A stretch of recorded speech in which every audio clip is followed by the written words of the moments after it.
The pilot of this aircraft is William Rhodes Moorhouse, the first man of Māori lineage to ever fly a plane. He is seen here in this rare footage in a plane that he helped design and build. In 1912, aviation was still in its infancy, and crowds would line the fields of Britain and Europe to catch a glimpse of these fearless daredevils. Like many of the early aviators, he had a passion for speed and often found himself in trouble with the law. Once labelled by a judge worthless to society, he would show fearlessness while carrying out a suicidal mission and become the first airman to receive the Victoria Cross.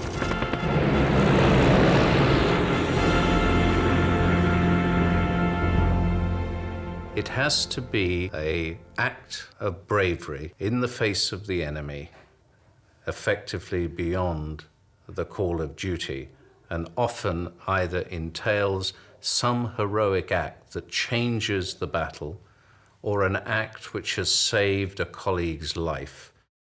Kei te kōtanaka, e rā mai, e mai e I tāwai. Mō tēnei te mai kei roto te pakanga te tuatai, taita ki te tohu o te ripeka o Wikitori. Aho koa tērā tangata kei tāwai ka ngaro ki a mātou mō tōna oranga. He onanga eia ki a mātou. Taranaki, konei. To fully understand the story of how a part Māori airman became the first Air VC, we must journey back to the time of his grandfather on the high seas of the South Pacific. Master Jones! There. Let's take her round to start. He went to sea at a very early age, probably before he was into his teens, and worked in the Orient trade. He travelled to India, the West Indies. By the time he was in his early 20s, he actually had a share in a vessel and was commanding it. Steady as you go, Mr. Cuddy. He ended up going whaling, and this is how he first came to the New Zealand waters from about 1836. He sailed quite extensively around the New Zealand coasts. E rā wā, ko ngā Pākehā kei te aira mai I te tuatai, ko e rā te aira mai ngā kara o te moana. Me nā tōra, e rā atu o ngā momo mai. But in late 1839, that a settlement was to be established, a colony was to be established in the vicinity of Port Nicholson. Rhodes came in, and over the next month or so, he sailed down the east coasts of both islands, setting up pork and potato collecting stations. He also brought some stock with him, which he offloaded, some at Kapiti Island, some at Akaroa. The relations, certainly from 1839-40, were very positive. It's not too much to say that I think for most of the 1840s, Wellington actually subsisted on Maori goodwill and Maori produce. In fact, a lot of the goods that were exported from Wellington were in fact goods that had been cultivated by Maori or had been supplied, for example, in the pork trade. Ko e te e atu, ka whaia ki nei ki te he wāene, ka kite te tangata anō o Ingarangi, he wāene, ka mau ki eia, ana ka moi ki eia, ka puta mai he tamaiti, ngā tamariki. Rhodes began trading with local Māori and soon after began a relationship with a woman from Te Aropa named Otahui. E wāene no Taranaki, tūturu me te atiawa, me nā ti tama oki, e rā ngā wakapapa kei Wainganui. And the following year, Otahui gave birth to a baby girl. By 1850, the world around Māori was changing rapidly. I e rā wā, kei te hoko oko a mātou whenua I Ingarangi, I Rānana. Kare mātou e mō eo I e rā mai. I te tainga mai o rāta o te nuinga, te mano, kare mātou e mō eo ki tēnā mai. Ana, e ana, ka ngaro te tangata ki roto, ka ngaro te whenua oki.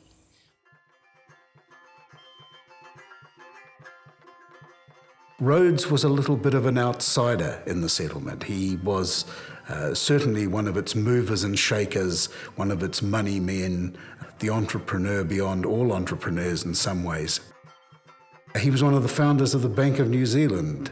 He was a founding member of the New Zealand Insurance Company, the New Zealand Shipping Company. There was very little in the way of enterprise in Wellington itself that he wasn't involved in. But as the colony grew, so did social pressure. He married Sarah King, who was the daughter of John King, one of the prominent lawyers in early Wellington. With his accumulating wealth, he built a homestead called The Grange in Wadestown.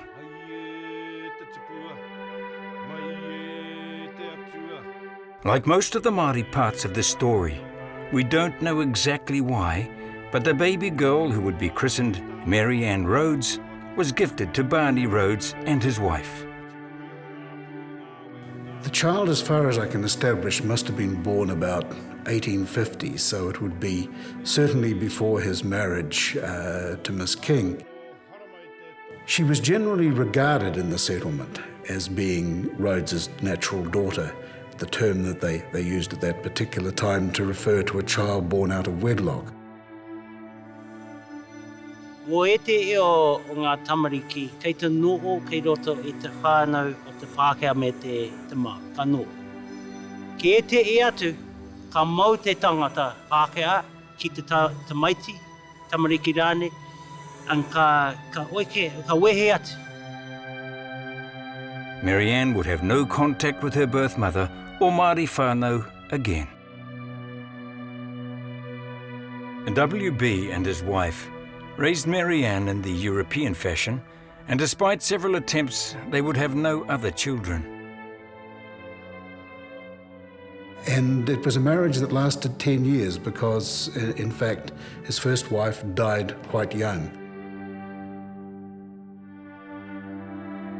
It's an index of Rhodes's increasing social acceptability that he contracted his second marriage to a young woman who was roughly half his age, who was the sister of William Sefton Moorhouse, superintendent of the province of Canterbury. He was probably one of the wealthiest men in New Zealand by this point. W.B. Rhodes died in 1878 and was buried at the Bolton Street Cemetery. After contesting the will in a legal battle, Mary Ann was awarded a handsome payout that would make her the richest woman in New Zealand. As Mary Ann grew, so did her desire to see the places that she had read about or had been told by her father. She travelled to Britain and Europe, where she took in the great cities. Having white and Maori blood obviously produced the most beautiful combination because she was considered very beautiful and she had many suitors. And she actually did fall in love with her stepmother's brother, who was considerably older than herself. When they got married, they really came to England almost as soon as they were married, and from that moment on, she really became totally English.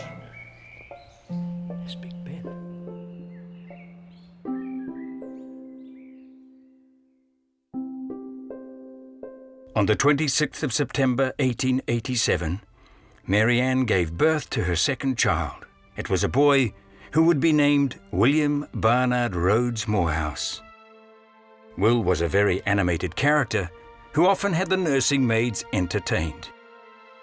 He had a special bond with his sister Anne, who protected him and was adored by his mother. In the early days, they resided in Knightsbridge, London, but moved to Northampton so Will's father could pursue his passion for hunting. He was looking for a large house where he could stable all his horses, his hunters. Now, he chose here because the Pytchley hunt was a very famous hunt, and lots of wealthy people hunted with the Pytchley. Yes, Father?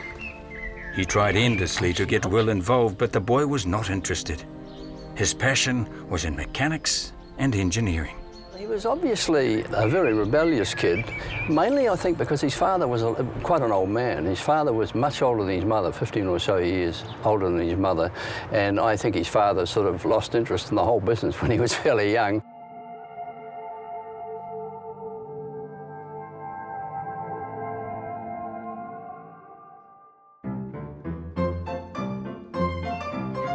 The first school Will attended was the Golden Parsonage, a prep school in Hertfordshire. He was then accepted into Harrow on the outskirts of London. He was not a success at Harrow. He was much more interested in motor cars, which were also in their infancy then, and cycles, bicycles and things like that. And I think he was more of a practical daredevil sort of a kid than a scholar.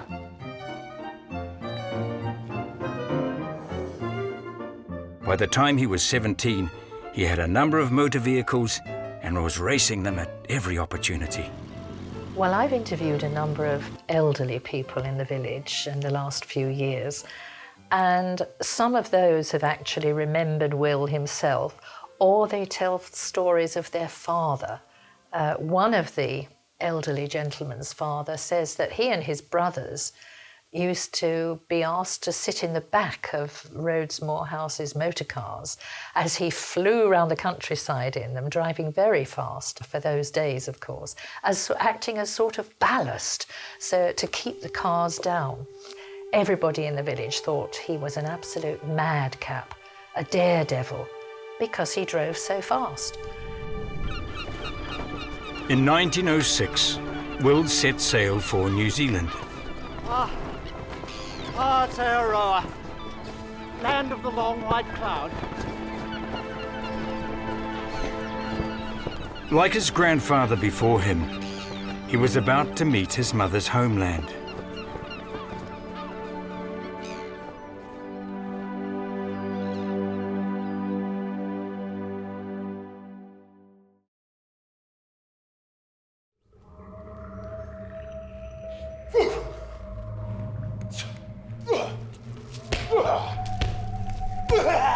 When the news of his arrival spread, Will Rhodes Moorhouse was given a traditional welcome.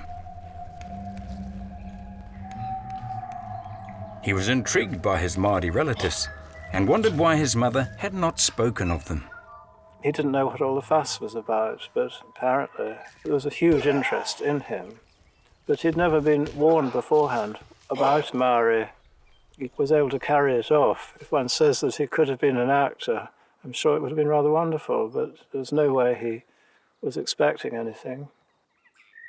In Wellington, Will stayed at the Grange and took daily excursions around the fast-growing harbour city. He then travelled to Christchurch to visit relatives, where suddenly his trip to New Zealand turned into a nightmare. Will was testing a motorcycle on New Brighton Beach. As he approached the pier, a young boy ran into his path from behind a post and was struck. The little boy, I think, was probably frightened by the noise and the speed of this guy herring along the beach. He was not used to coping with that sort of speed, so ran out and got run over. The place was called Brighton, with huge expanses, and maybe the last thing that one would have expected would be a pedestrian. The young boy, named Kenneth Goulet, died in hospital later that night. Will was charged with manslaughter, and although the charges were later dropped, he would find no peace, and the Goulet family would be left without their son. He returned to England still out of sorts and attended a grammar school before being accepted into Trinity Hall at Cambridge. He loved mechanical things, both old and new, and could be seen riding around the streets on a penny farthing. I don't think his heart was ever in scholarship at all. He was an engineer, a mechanic. He was a man who liked making things and tinkering with machines. That was his prime interest. One day, while at home in Northampton, Will's life was changed forever. Linda and Will's sister, my grandmother Anne, were best friends from the age of 15. Well, this is my good friend Linda. It's a pleasure to meet you. I've heard a lot about you. Nice motorcycle. Linda and Will, they seem to be made for each other. I believe it's time for supper. I'll be in soon.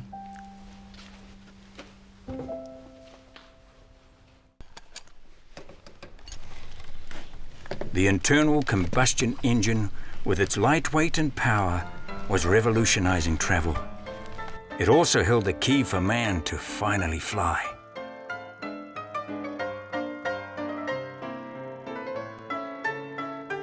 All over the world, men were building flying machines, some successful, others destined for failure.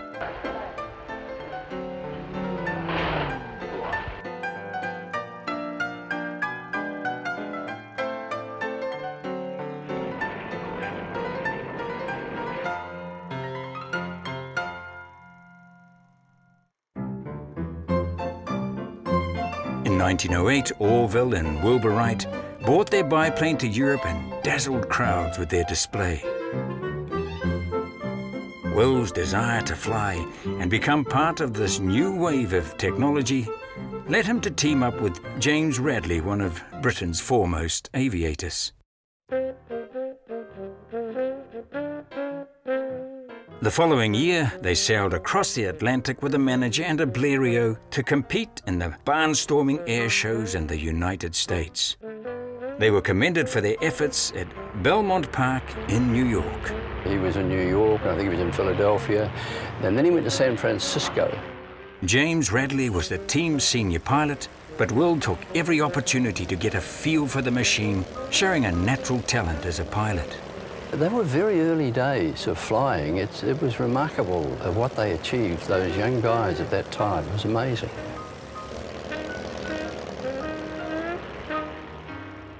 Not long after their return, they formed the Portholm Aerodrome Company, a business of aeroplane manufacturers, aviators, and engineers. They began making their own version of the Blériot with significant modifications. They built the Radley Moorhouse, but that was no mean feat. You've got to remember that that was just a few years after the Wright brothers, and it was a much more sophisticated aircraft than the Wright brothers flew. His interest to start with was in what made aircraft work and how you put them together. And it was when he started to fly and found it so exhilarating that the flying became even more important than the engineering. Will was a local hero for the people of Northampton, and he made numerous flights and displays around the country. Crowds would be captivated by this amazing achievement of mankind. He made several cross-country flights and landed on the field known as Parker's Peace in Cambridge. Rhodes Moorhouse flew around and landed on football fields and scared the daylights out of the local population, but fascinated them at the same time. And there are several occasions, I think one of them was in Nottinghamshire, where he suddenly arrived out of the blue one night and landed on a local reserve, and everybody came and had a look at it, and the next day or later in that day he took off again and went somewhere else. Northampton is a boot and shoe town. That's the industry that Northampton has had for centuries. And William Moorhouse, this was another first for him because he carried a consignment of boots and shoes from Barrett's, one of the big shoe companies in Northampton, by aeroplane down to Hendon on the outskirts of London. And this was supposed to be the first commercial flight of anything in this country. A week later at Brooklands, he was officially granted his aviator certificate by the Royal Aero Club. Will entered a number of air races in Britain, placing several times and winning. One of the biggest events he competed in was the Daily Mail race around London, in which he came second.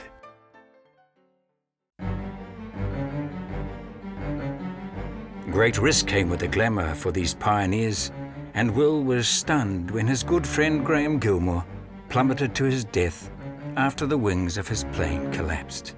Graham Gilmore was a very famous aviator as well, and it tells you something about the danger of flying in those days. Those aircraft were pretty fragile.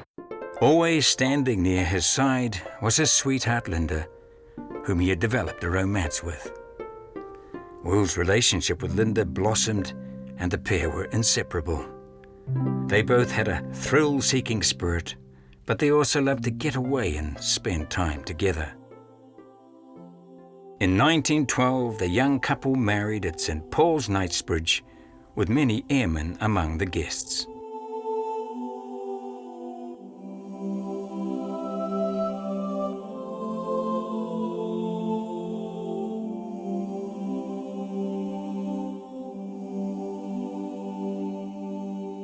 Linda and Will carried out many exploits before they were married and when they were married.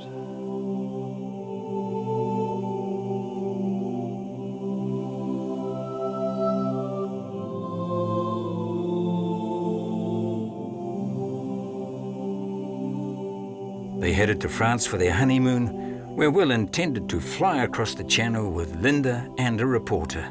Excuse me, Will, can I get a picture? Very good. If they were successful, he would be the first to do so. It wasn't very long after Blero had first done it on his own, and they decided they would fly 3 people across the channel, one of whom was a newspaper reporter. The aircraft was a 110 horsepower Brigitte, a French airplane produced at a factory nearby. The problem, however, was the weather, and the trio were forced to wait for weeks before they could attempt a crossing. Desperate to get underway, they took off in marginal conditions and hit turbulent skies halfway through the journey. Will skillfully guided the craft, finally making the English coast some 45 minutes after takeoff. Unable to fully control the plane, he ditched near Ashford in Kent. What a huge effort it was for 3 people in one aeroplane to cross from France to England. And they crash landed, and she was carrying a child, and she miscarried. Devastated at losing their baby, the newlyweds retired to Cornwall to recuperate.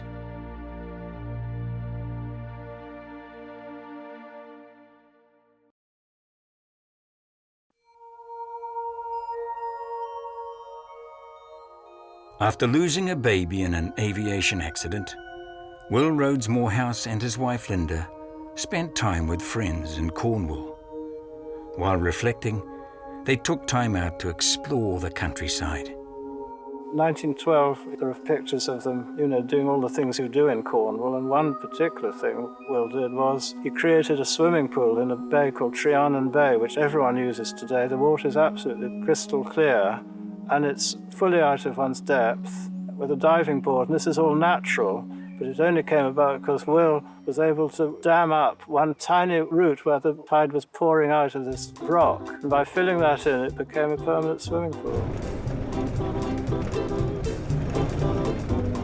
Heading back to Northampton, Will began to re-evaluate his priorities and decided to keep his feet on the ground for a while. He stopped in London to pick up his Astro Daimler, a beautiful and advanced piece of machinery. Will loved working on his cars and would spend hours fine-tuning them for peak performance. And when William began to drive motor cars, some of these stable hands and grooms turned their hand at being a mechanic and helped him to look after his motor cars. Soon he was heading back to France, where he teamed up with his old buddy James Radley in the Rally of Monte Carlo. Will was a great dancer, and he and Linda were regulars on the social scene. While in France, Linda gave Will the good news. They were pregnant again.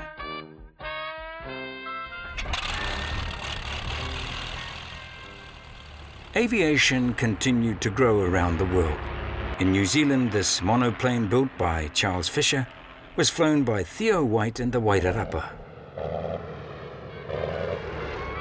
Will found it impossible to subdue his desire to fly, and it wasn't long before he was in the skies over France.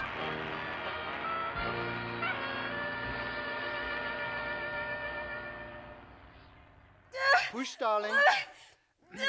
Push, darling. Push. You're doing great, darling. You're doing great, darling. Push. Push. One more big push. You've done it. You've done it! On the day that Linda went into labour, the doctor was late arriving, leaving Will to deliver the baby. It was a boy, and they named him William Henry, but his dad just called him Sonny.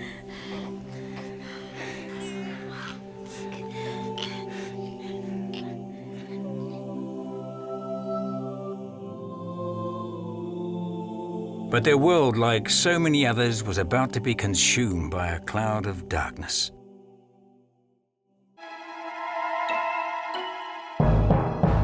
In the troubled Balkans, plans were in place that would set the world into a catastrophic war like no other. While in Sarajevo, the Archduke Franz Ferdinand, heir to the Austro-Hungarian throne, was assassinated by Serbian nationalists.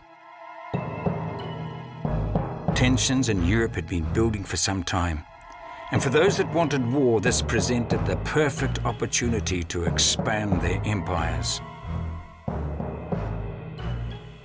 Many of the great European powers had treaties with each other, and over the following weeks, a dangerous game of provocation was played out in the corridors of power.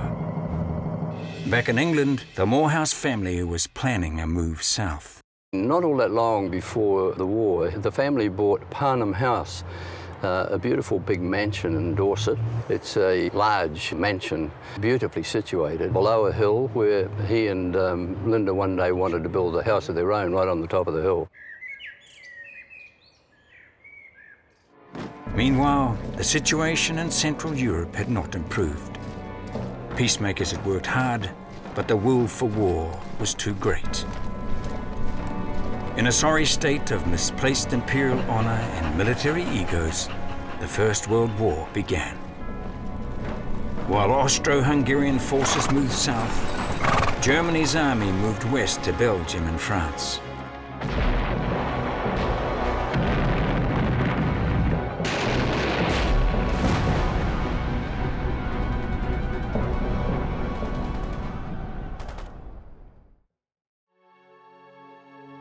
He's absolutely fast asleep. That's terrible news, sir. Thank you, Sophie.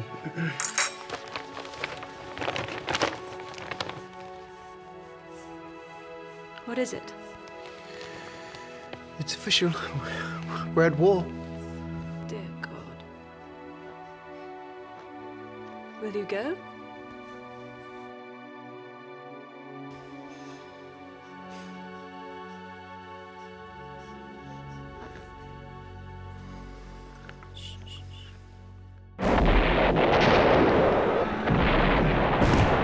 After battling themselves to a standstill in their initial fighting, both sides began to dig in and hold what little ground they had gained. Once the war had developed by the end of 1914, when the winter occurred, and they began to dig in these famous trench systems from the North Sea to Switzerland.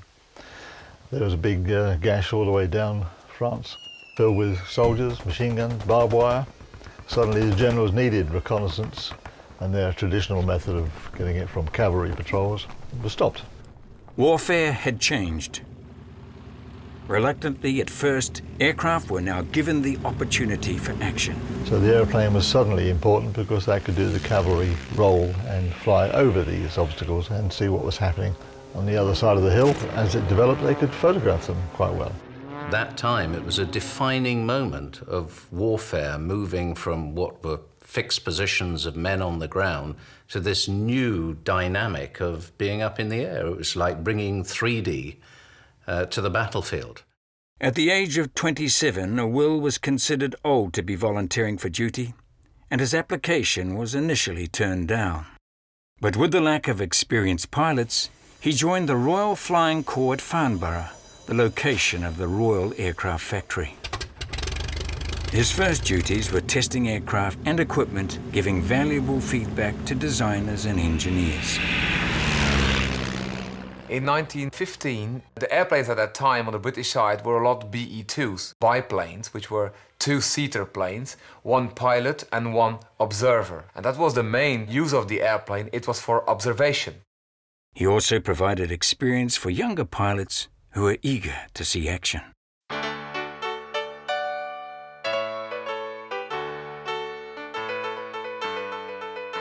In February, he took leave and went home to see his family. Everyone was happy to see him, but no one knew what was about to unfold.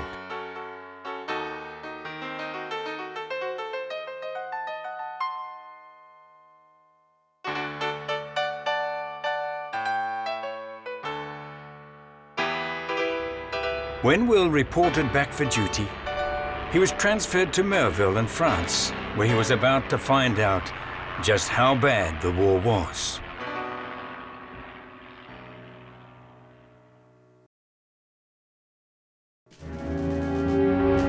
In March of 1915, William Rhodes Moorhouse, an aviation pioneer, touched down at the Royal Flying Corps airfield in Moorhouse, France.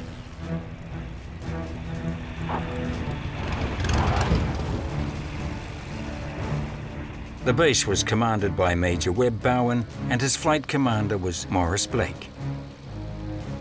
Will was keen to get involved wherever he was needed.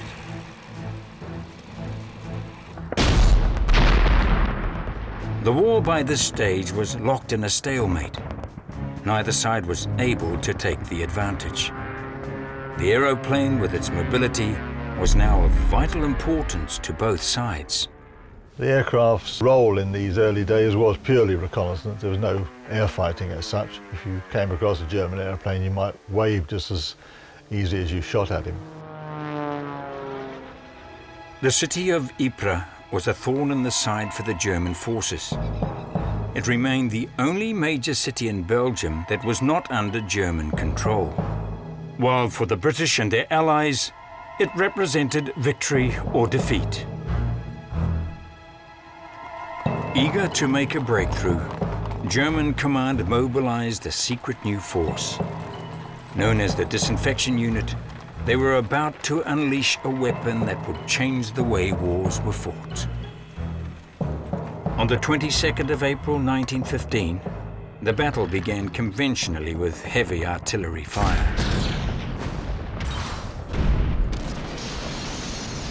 However, around 5 p.m. that afternoon, the valves of 6,000 canisters containing chlorine gas were opened.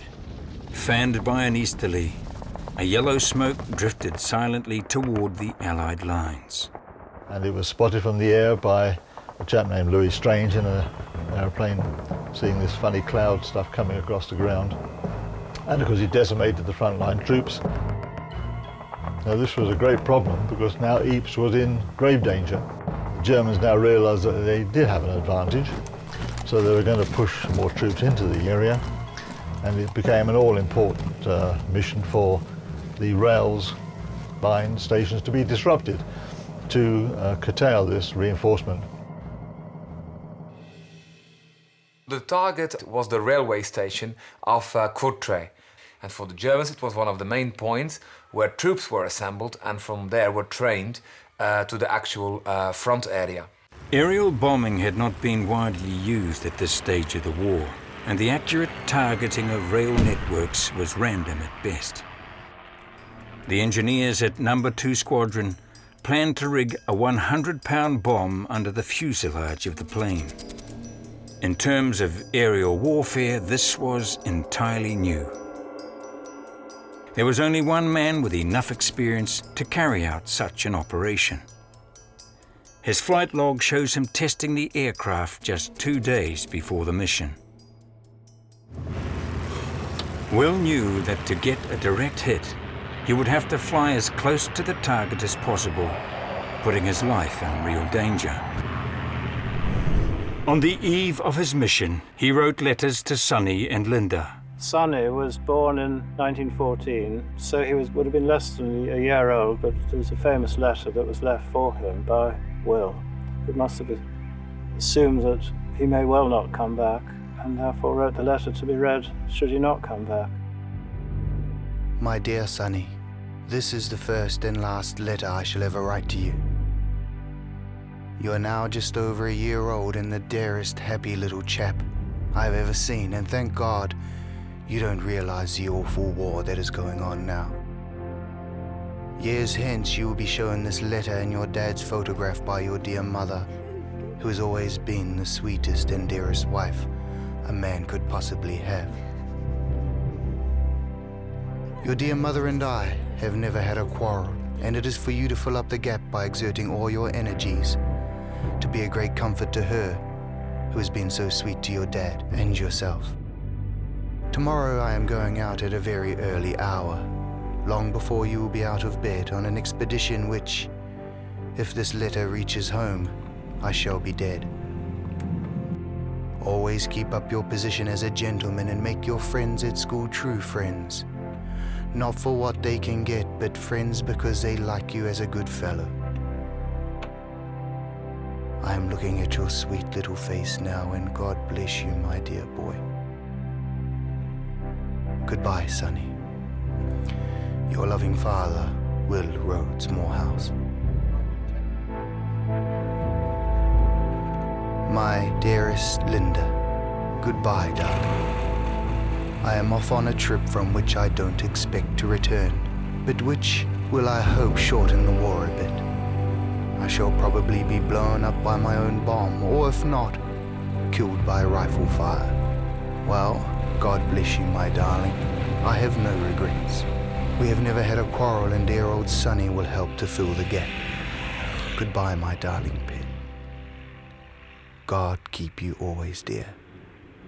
From Will. Will left Merville at 15:30 hours and headed northeast to Courtrai.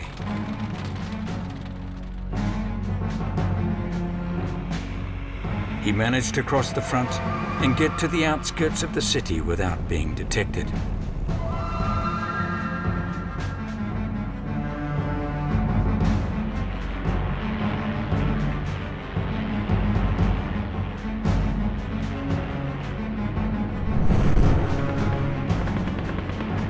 However, as he entered the city, he was spotted by observers who sounded the alarm. The Germans around it had some defenses, mainly from some high buildings, where they had installed a few machine guns as a kind of covering up of that area, because they know that the railway junction was important to them.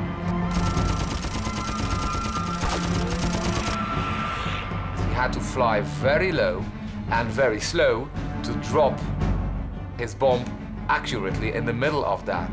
So when the Germans got to see him, immediately they started to fire with their Maxim machine guns. Courage, which gets a Victoria Cross, can be broken down into a number of categories.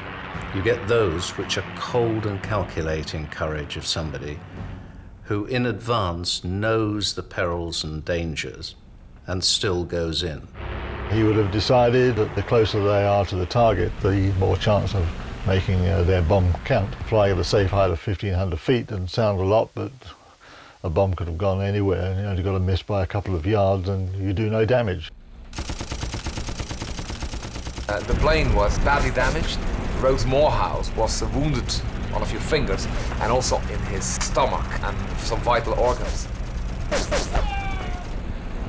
When he was above the railway station of Courtrai, which is only a few hundred meters from where he was shot, so it all happened in a few seconds, he had to lose everything and drop there manually the bomb.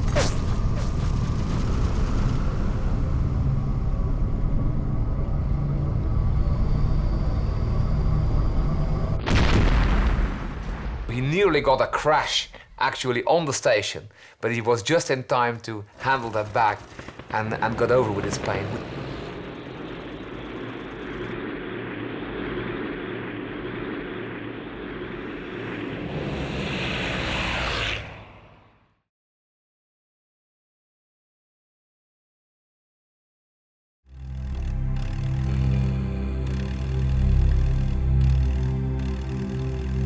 Badly wounded and losing blood, Will Rhodes Moorhouse struggled to guide his plane back to his base in France. As he approached the front lines, he dove down to gain airspeed. This made him an easy target for enemy snipers.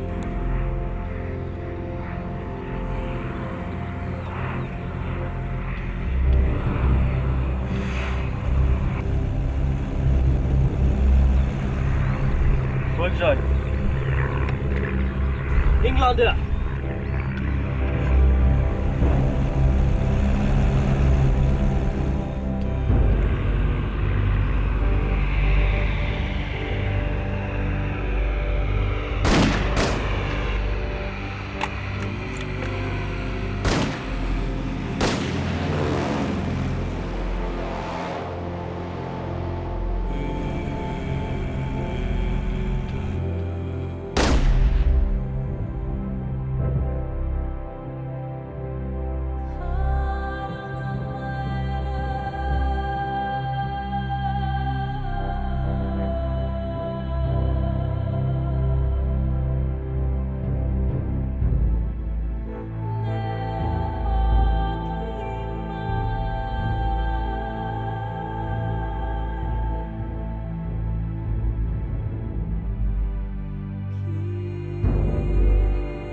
rather than just land his plane, maybe being made a prisoner of war, he was able to nurse it back and land it.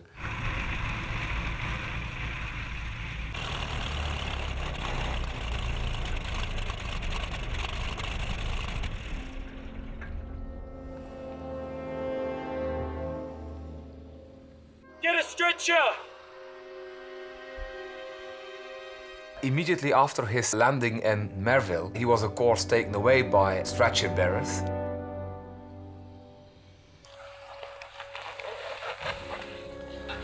Will. Get him to the ambulance. Let's get him out He was here. still very conscious of what happened. Before he was taken to hospital, he gave a full report of the mission. He noted significant destruction to a section of the rail. German troops were forced to disembark and march by foot to the front line. This gave the Allies valuable time to shore up defences before the next wave of German attacks. Will was taken to No. 6 Hospital, but there was nothing that could be done. A bullet had practically ripped his stomach to pieces. Doctors did what they could to ease the pain, but it was just a matter of time. Morris Blake kept a bedside vigil. He asked for a photo that he kept of his wife and son. He told Blake how he shared all his secrets with her, and how he had delivered his boy into the world. A note came down from command that Will had been recommended for the DSO. "No good to me when I'm dead," he said. Even on his deathbed, flying was never far from his thoughts. It's strange dying, Blake, old boy. Unlike anything one has ever done before. Like one's first solo flight.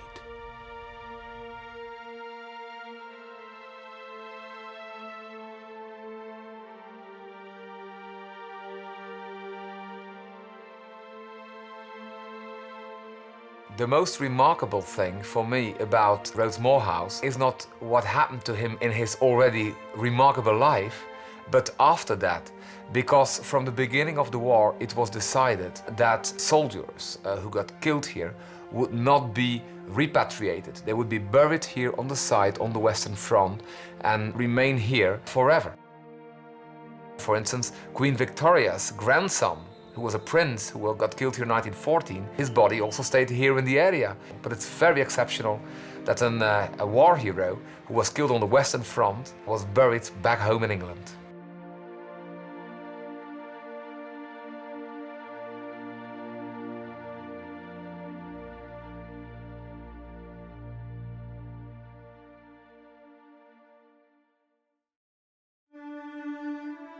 The reasons are unclear, but Will's body was transported back to England, where he lay in state at Parnham House. Led by the Bishop of Westminster, he was given a funeral with full military honours. He was laid to rest on this hill, where he had planned to build a house with Linda and Sonny. This was, in fact, to be where they were to live. And that is why it must have been a very emotional moment when he was buried that she collapsed, couldn't face the rest of the service and rushed headlong down the very, very steep avenue back to the house. News of his heroic act spread throughout the nation, drawing praise and recommendation for awards. He carried out what was considered one of the bravest acts ever, which of course it was, without any hesitation. He was actually awarded the DFC while he was still alive, but it was only subsequently that the king heard of the action and he was posthumously awarded the VC.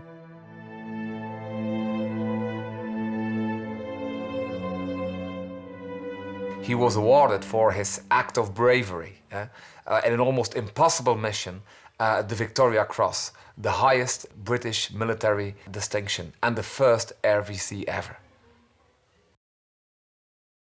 Courage, which gets a Victoria Cross, you get those who in advance knows the perils and dangers and still goes in.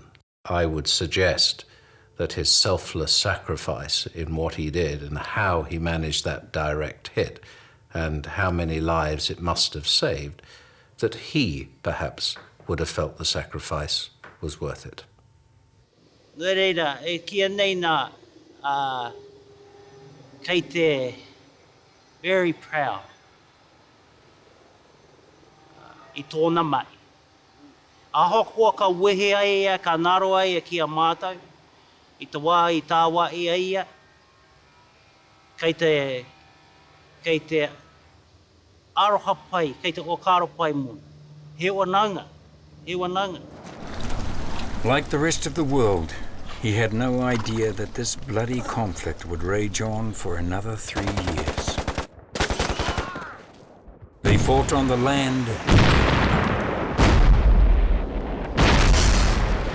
They fought on the seas. They fought in the skies. Finding new and better ways to kill. Until they could fight no more. Finally, in December of 1918, the guns stopped. If you ask me, in the First World War, there were no winners, only losers. The Germans obviously lost immediately the military actions, but it led to some revanchism.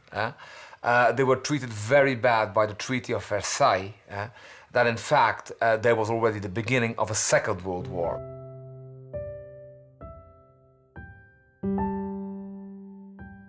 Like many children of his generation, Willie would grow up fatherless. He spent most of his time at Parnham House under the caring eye of his grandmother, Mary Ann. Often told stories of his father and his daring exploits, the seeds of adventure were planted in the young boy's mind. Well, Willie was almost too good to be true. He got his pilot's license before he was 17, and he was at Eton College, and so he became the Flying Etonian. He wasn't at all interested in anything other than flying and skiing and all the sort of things that you would attribute to a playboy. But in fact, I don't think anyone would have ever called him a playboy to his face. In 1936, Willie married his sweetheart Amelia, the daughter of Sir Stephen Dimitriadi. The following year, he joined 601 Squadron with Amelia's brother Dick. Known as the Millionaire Squadron, it was the brainchild of Lord Grosvenor. With war looming, Willie was called into full service and mounted a raid on a German submarine base flying Blenheims. The squadron was re-equipped with Hurricanes, and in a strange twist of fate, he found himself in Merville, France, the same airfield that his father had flown from. However, the situation in France was hopeless, and the squadron was moved to Tanmere in West Sussex. During one of the air battles, Amelia's brother was shot down, and Willie was left to break the news. The battle for Britain raged on with wave after wave of German attacks. Willie acquitted himself well and shot down 9 enemy aircraft. He and Amelia were honoured to be invited to Buckingham Palace, where Willie was awarded the Distinguished Flying Cross. But just 3 days later, he was shot down over Kent, and his plane crashed in a ball of flames. When he was killed in September 1940, said that the life went out of the squadron when he was killed because everything he did, he was always central to. Willie's remains were cremated and laid to rest with his father at the airman's grave in Dorset. Rightly, these brave souls have been immortalized for giving their lives so freely. But like all those who perished in the First and Second World Wars, they were sorely missed by those who knew them best. Jack Dunn, son of a gun, over in France today, keeps fit doing his bit, up to his sleeves in clay. Each night after a fight, pass the time alone. He's got a little gramophone that plays this song. Take me back to dear old Blighty. Put me on the train for London town. Take me over there, drop me anywhere. Liverpool, Leeds or Birmingham, I don't care. Love to see my business.